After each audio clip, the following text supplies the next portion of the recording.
Hello friends, आप सभी का स्वागत है मेरे YouTube channel true love story पर।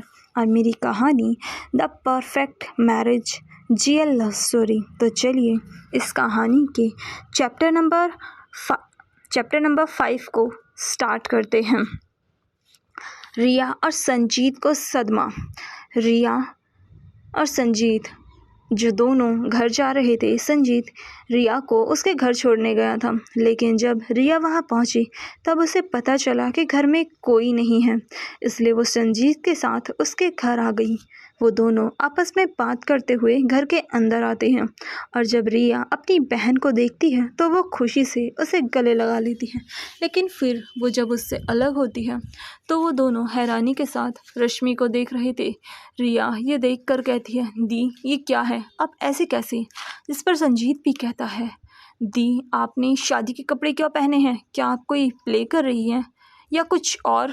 जिस पर रिया भी कहती है, हाँ दी आपने ये कपड़े क्यों पहने हैं? वैसे आप बिल्कुल नई नवेली दुल्हन लग रही हो। जिस पर उसके पीछे से आवाज़ आती है, लग नहीं रही, वो है। जिस पर संजीत कहता है, क्या मतलब आपका? जिस पर जानवी जिसके हाथ में खाने के लिए पोहे थे वो उसे रश्मि को देते हुए कहती है, मेरा मतलब तुम्हारी बहन ने शादी कर ली। जिस पर रिया और संजीत पहले तो हैरान हो जाते हैं, लेकिन फिर वो दोनों ज़ोर ज़ोर से हंसने लगते हैं और कहते हैं, क्या मम्मी आप भी ना? वहीं संजीत कहता है, वैसे आंटी आप मजाक बहुत अच्छा करती हो। तभी वहाँ शिवानी भी आ जाती है। जिस पर संजीत कहता है, मम्मी देखो आंटी क्या कह रही है, रश्मि दी ने शादी कर ली और फिर ये कहेंगे कि त्रिशा दी ने भी शादी कर ली, क्या मजाक है मम्मी? जिस पर शिवानी एक गहरी सांस लेकर कहती है, वो मजाक नहीं कर रही, रश्मि ने शादी कर ली और हाँ त्रिशा ने भी शादी कर ली। जिस पर उन दोनों की हंसी अचानक से गायब हो जाती है और वो दोनों हैरानी के साथ रश्मि को देखते हैं। फिर उन दोनों की नज़रें रश्मि के गले में पहने मंगलसूत्र और सिंदूर पर जाती है और उन्हें यकीन हो जाता है। फिर रिया रश्मि के पास आती है जो पोहे खा रही थी, वो भी बड़े मज़े से। वहीं रिया कहती है, दी क्या आपने सच में शादी कर ली? जिस पर रश्मि बस अपनी गर्दन हाँ में हिलाती है। वही संजीत अपनी मम्मी के पास जाकर कहता है, मम्मी क्या सच में त्रिशा दी ने शादी कर ली? जिस पर शिवानी भी हाँ में अपनी गर्दन हिलाती है और फिर वो दोनों कुछ देर के लिए वही सदमे में बैठ जाते हैं। कुछ देर बाद रिया पूछती है, वैसे दी आप बहुत अच्छी लग रही हो, लेकिन? जिस पर शिवानी कहती है, अब पूछ, क्या पूछना है? जिस पर रिया कहती है, दी क्या आपने लव मैरिज की है और क्या आप उस लड़के को पहले से जानती थी? जिस पर संजीत कहता है, अरे पागल, अगर दी जानती नहीं तो शादी कैसे करती? जिस पर रिया कहती है, सही कहा। फिर वो रश्मि की तरफ देखकर खुश होकर कहती है, वैसे दी वो कौन है जिससे आपकी शादी हुई है? वहीं संजीत भी कहता है, मम्मी आप मुझे बताइए मेरी बहन से किसने शादी की है? आखिर है कौन वो? कहीं ये कोई बिजनेस मैरिज तो नहीं? ज़रूर यही होगा, लेकिन इतनी जल्दी शादी? मम्मी बोलिए तो, और वो भी इतनी जल्दी?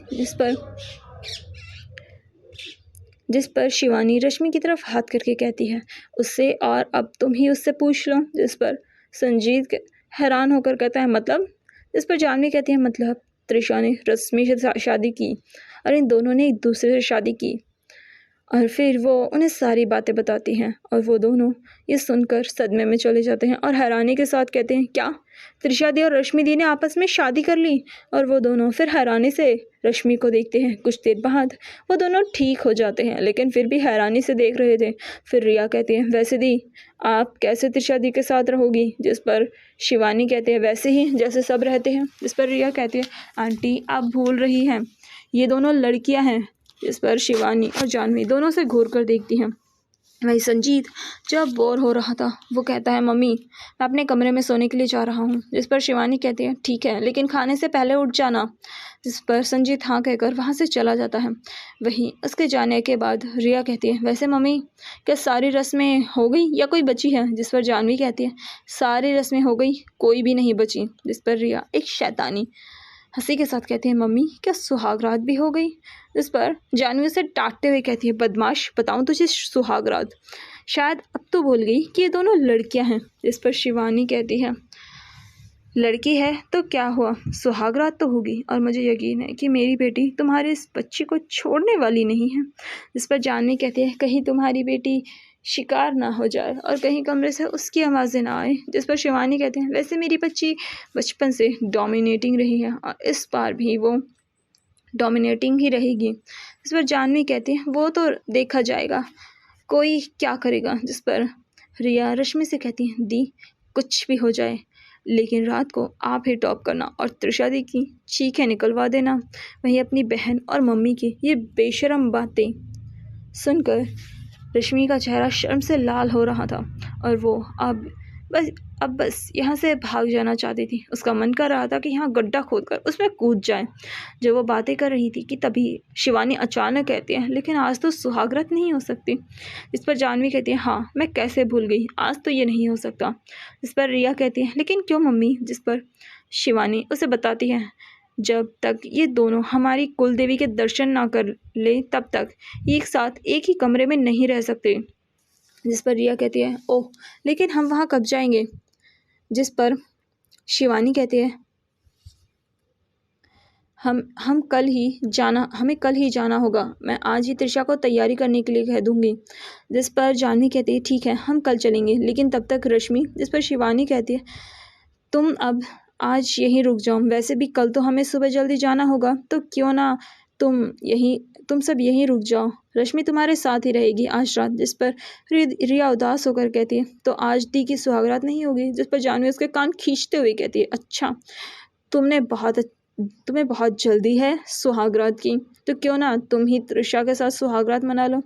आज तुम और कल रश्मि मना लेगी। जिस पर रिया कहती है, मम्मी ये आप क्या कह रही हैं, उन्होंने दी से शादी की है तो मैं कैसे। जिस पर शिवानी कहते हैं, अगर रश्मि कहे तो तुम मना लेगी। जिस पर रिया शर्माते हुए कहती है, अगर त्रिशा दी को कोई परेशानी नहीं हो तो मैं भी कर लूँगी, वैसे भी वो काफ़ी खूबसूरत है, मुझे कोई दिक्कत नहीं उनके साथ सुहागरात मनाने पर।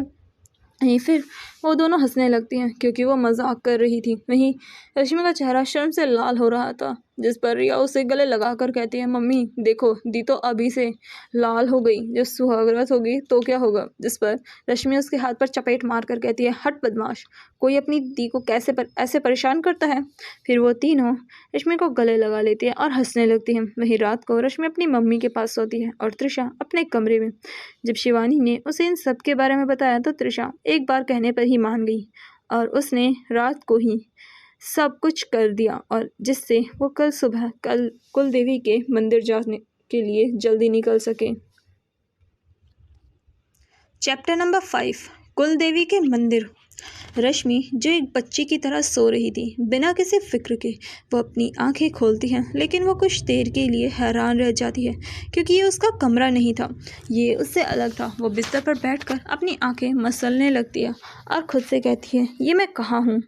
और वो अपने चारों तरफ देखती है। तभी उसकी नज़र अपने गले में डले मंगलसूत्र पर जाती है। उसे कल का सब कुछ याद आता है। उसे याद आता है कि ये उसकी वाइफ का घर है और वो अपने खन्ना अंकल के घर में है।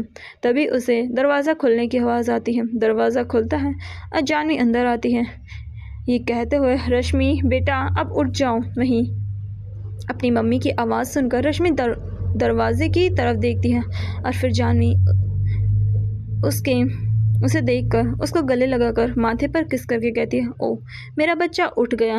फिर वो उसे कहती है, गुड मॉर्निंग मम्मा। हाँ मेरा बच्चा, चलो अब उठो और तैयार हो जाओ।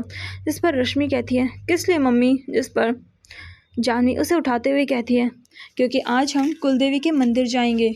जिस पर रश्मि मुंह बनाकर उठ जाती है और उसे नहाने के लिए चली जाती है। वही जानवी भी अपने साथ लाया सामान वहाँ रखकर चली जाती है और रश्मि कुछ देर में नहाकर बाथरूम से बाहर आती है। उसने बाथरोब पहना हुआ था, वो काफ़ी खूबसूरत लग रही थी। वो जब बाहर किसी को नहीं देखती तो वो बिस्तर पर रखे कपड़ों को देखती है। वहाँ एक रानी कलर का लहंगा जो काफ़ी भारी और खूबसूरत था, उस पर हाथ की कलाकारी के डिज़ाइन बने हुए थे। वहीं उसके पास में गहने भी रखे हुए थे। रश्मि उन्हें देखकर एक गहरी सांस लेती है और फिर उन कपड़ों को पहनने लगती है। वो लहंगा तो पहन लेती है लेकिन उससे ब्लाउज़ की डोरी नहीं बनती क्योंकि वो काफ़ी उलझी हुई थी। वहीं दूसरी तरफ तृषा जो सुबह जल्दी उठ गई थी लेकिन वो ऑफिस नहीं गई क्योंकि आज उन्हें कुलदेवी के मंदिर जाना है और घर से ही काम कर रही थी। लेकिन आज घर में काफ़ी शोर था इसलिए वो अपने लिए एक शांत जगह खोज रही थी। तभी उसे गेस्ट रूम की याद आई क्योंकि वहाँ कोई नहीं रहता और वो उसी के लिए निकल जाती हैं। वहीं दूसरी तरफ रश्मि जो डोरी बांधने की कोशिश कर रही थी उसे ये नहीं हो रहा था। तभी उसने दरवाज़ा भी अच्छे से बंद नहीं किया था। वहीं तृषा फ़ोन पर बात करते हुए कमरे का दरवाज़ा खोलती है और उसके सामने तृषा की कमर थी और उसकी खुली हुई डोरी। उसके हाथ पीछे की तरफ जा रहे थे जैसे कि वो डोरी पकड़ने की कोशिश कर रही थी। तभी उस दरवाज़ा खुलने की आवाज़ आती है और वो अपने सामने लगे आईने में देखती हैं तो उसकी आंखें तृषा पर जाती हैं और तृषा फ़ोन पर कहते हैं आई कॉल यू लेटर, और ये कहकर वो फ़ोन कट कर देती है और फिर पीछे मुड़कर कहते हैं आई एम सॉरी, मुझे नहीं पता था कि तुम यहाँ हो। वहीं रश्मि को भी शर्म आ रही थी लेकिन फिर भी वो हिचकिचाते हुए कहती है कि आप मेरी मदद करोगी इसमें। जिस पर तृषा हाँ कहकर अपना चेहरा दूसरी तरफ करती है और फिर वो उसके पास आती है और उसके बालों को हटाती है। फिर धीरे धीरे उसकी सारी डोरियों को सुलझाती है और उन्हें अच्छे से करके बांध देती है और सब कुछ करके तृषा कहती है हो गया। और फिर वो वहाँ से उठकर जाने लगती है। तभी रश्मि कहती है आप यहाँ कुछ काम था क्या? जिस पर तृषा कहते हैं नहीं, मुझे एक मीटिंग अटेंड करनी है और मुझे एक शांत जगह चाहिए। जिस पर रश्मि कहती है आप यहाँ अपना काम कर सकती हैं, और वो नीचे देखने लगती है। जिस पर तृषा बस हाँ कहकर वो फिर वहाँ बिस्तर पर बैठ जाती है और अपना लैपटॉप निकाल कर कुछ फाइलें खोलकर काम करने लगती हैं। वहीं रश्मि जो कुछ देर तक तो तृषा को देखती है लेकिन जब तृषा उसे देखती है तो वो फिर तैयार होने लगती है। वहीं तृषा अपनी मीटिंग करने लगती है। कुछ देर में रश्मि तैयार हो जाती है। वहीं तृषा की मीटिंग भी पूरी हो जाती है। तभी दरवाज़ा खुलता है और जानवी और शिवानी अंदर आती है। वो रश्मि को देखने आई थी। वो तृषा को देखकर काफ़ी खुश थे। वहीं वो शिवानी जो रश्मि को देखकर काफ़ी खुश होती है वो कहती है क्या बात है, क्या लग रही है मेरी बहू। वहीं जानवी कहती है तेरी बहू नहीं, मेरी बेटी। और फिर वो दोनों रश्मि को गले लगाती हैं। वहीं रश्मि बहुत ज़्यादा खूबसूरत लग रही थी। तभी उन्हें कीबोर्ड की आवाज़ आती है जैसे कोई कुछ कर रहा हो। तो वो दोनों बिस्तर की तरफ देखती हैं जहाँ तृषा अपनी फाइलों को ठीक से कर रही थी और उसे देखकर शिवानी अपनी कमर पर हाथ रखकर कहती है तुम यहाँ क्या कर रही हो मेरी बहू के कमरे में? हाँ। इस पर तृषा कुछ नहीं कहती और अपने फाइलें उठाकर बिस्तर से उतरकर जाने लगते हैं। जिस पर शिवानी कहते हैं रुको, आखिर तुम सुबह से थी कहाँ और यहाँ क्या कर रही हो? वहीं तृषा सब कुछ नज़रअंदाज करके वहाँ से चली जाती हैं और फिर वो दोनों रश्मि की तरफ देखते हैं। जिस पर रश्मि उन्हें कहती है वो यहाँ अपनी एक मीटिंग अटेंड करने आई थी और कुछ नहीं। जिस पर शिवानी मुँह फुला कर कहती है क्या वो अभी भी काम कर रही है? मैंने इस लड़की को तैयार होने के लिए कहा था और ये यहाँ इसे तो मैं बताती हूँ और इसे तैयार करती हूँ। और फिर तृषा का नाम चिल्लाते हुए वहाँ से चली जाती है। वहीं पीछे जानवी कहते हैं शिवानी ध्यान से, कहीं वो तुम्हारे डर से भाग ना जाए, और वो हंसने लगती हैं। वहीं रश्मि अभी भी बाहर ही देख रही थी। जिस पर शिवानी कहती है तुम ज़्यादा मत सोचो, ये दोनों ऐसी ही हैं। जिस पर रश्मि बस मुस्कुरा देती है। फिर जानवी उसे आईने के सामने बैठाकर कुछ और गहने पहना देती है और कहती है मेरी बच्ची कितनी बड़ी हो गई, मेरी छोटी सी गुड़िया, और उसे पीछे से गले लगाती है। फिर वो कहती है तुम बहुत प्यारी लग रही हो। वहीं रश्मि भी उन्हें गले लगाकर मुस्कुरा देती है। फिर वो अपनी मम्मी से पूछती है मम्मी क्या मैंने ये सही किया, ये शादी करके? जिस पर जानवी उसका चेहरा अपने हाथों में लेकर कहती है बेटा शादी एक बहुत बड़ी जिम्मेदारी है और इसे निभाना आसान भी नहीं है, लेकिन मैं बस यही कहूँगी कि तुमने जिसे अपने लिए चुना है वो बेहतर नहीं बेहतरीन है, और जितना मैं उसे जानती हूँ वो हमेशा तुम्हारा साथ देगी।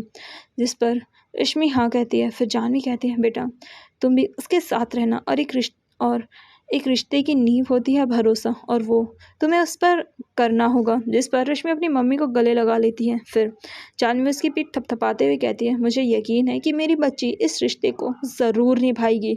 और फिर रश्मि भी हाँ कहती है। इस समय उन दोनों की आंखों में आंसू आ गए थे, जिन्हें जानवी देखकर कहती है नहीं बच्चा, अगर तू रोएगी तो तेरा मेकअप ख़राब हो जाएगा। जिस पर जानवी हंस पड़ती है। और फिर जानवी वहाँ से जाते हुए कहते हैं अब मैं बाहर जाती हूँ और तैयारी देखती हूँ, और ये कहकर वो वहाँ से चली जाती है। वहीं बाहर सभी गाड़ियाँ आ चुकी थी और सारा सामान गाड़ियों में रख दिया गया था। रिया संजीत दोनों तैयार थे। घर के सभी लोग लिविंग रूम में थे। वहाँ बस त्रिशा नहीं थी और संजीत जो चारों तरफ देख रहा था वो देखकर कहता है मम्मी सब कुछ हो गया तो चलें। जिस पर उसकी मम्मी कहती है हाँ बस कुछ सामान और फिर चलेंगे। और कुछ देर बाद सारा सामान हो जाता है। तब तक रिया रश्मि को लेकर आ जाती है और उसे देखकर सब उसकी तारीफ़ें करते हैं। संजीत कहता है क्या बात है भाभी, आज आप क्या लग रही हो। वहीं शिवानी उसकी बलाएं लेते हुए कहती है हे भगवान किसी की नज़र ना लगे मेरी बहू को। जिस पर रिया रश्मि को काला टिक्का लगाते हुए कहती है अब नहीं लगेगी, और फिर सब हंसने लगते हैं। वहीं संजीत परेशान होकर कहता है कि अब चलें। जिस पर जानवी कहती है हाँ चलते हैं। और फिर वो अमिताभ से कहती है सुनो जी ये त्रिशा कहाँ है। इस पर अमिताभ कहता है उसका फ़ोन आया था, वो रास्ते में हमें मिलेगी, एक ज़रूरी काम से गई है। इस पर शिवानी कुछ कहने ही वाली थी लेकिन फिर वो चुप हो जाती है।